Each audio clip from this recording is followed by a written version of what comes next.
జగిత్యాల జిల్లా మెట్పల్లి వ్యవసాయ మార్కెట్కు గతంలో ఎన్నడూ లేని విధంగా ధాన్యం, మొక్కజొన్న బస్తాలు తరలి వస్తున్నాయి. మార్కెట్ ప్రాంగణంలో స్థలం లేకపోవడంతో రైతులు ఇబ్బంది పడుతున్నారు. ఇప్పటికే 10,000 క్వింటాళ్ల మొక్కలు, 6,000 క్వింటాళ్ల ధాన్యం కొనుగోలు చేసి తరలించినట్లు మార్కెట్ యార్డు అధికారులు తెలిపారు. మరో 10,000 క్వింటాళ్ల ధాన్యం తూకం వేయాల్సిందన్నారు.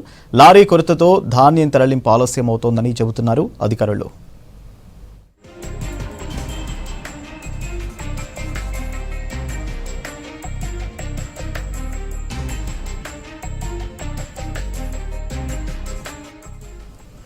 ఇటు అకాల వర్షాలు రాకముందే త్వరగా కొనుగోలు జరపాలని రైతులు అధికారులను రిక్వెస్ట్ చేస్తున్నారు. మార్కెట్కు తరలించిన పంట ఉత్పత్తులను ఆరబెట్టేందుకు తగిన సౌకర్యాలు కల్పించాలని విజ్ఞప్తి చేస్తున్నారు. దళారుల కంటే ఎక్కువ ధరకు మార్కెట్ అధికారులు కొనుగోలు జరుపుతుండటంతోనే భారీగా ధాన్యం బస్తాలు వస్తున్నట్లు అంచనా వేస్తున్నారు. మార్కెట్లో ఎక్కడ చూసినా మక్కలే ఉన్నాయి. ఎక్కడ కాంటలు జరుగుతున్నాయో ఏం జరుగుతుందో ఏం అర్థమైంది. పోతామంటే తావులేదు. మరి ఏం చేస్తుంది?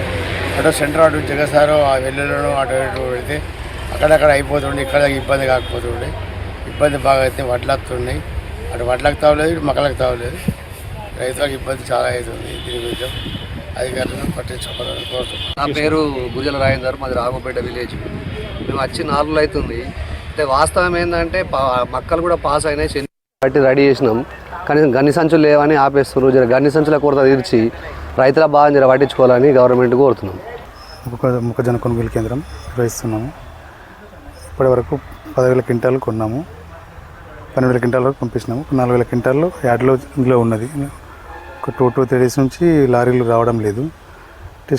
జిల్లా మొత్తం ఇక్కడికి అన్లోడింగ్ పాయింట్ ఉంది కాబట్టి కొంచెం స్లో అవుతుంది అన్లోడింగ్. కాకపోతే రైతులకు ఎలాంటి ఇబ్బంది లేకుండా వెంటనే కాంటాక్ట్ చేసి వెళ్ళగొడుతున్నాం. దాదాపు ఇంకా 15,000 క్వింటాలు పర్చేజ్ చేసేది ఉంటుంది రైతుల నుంచి లారీల కోసం.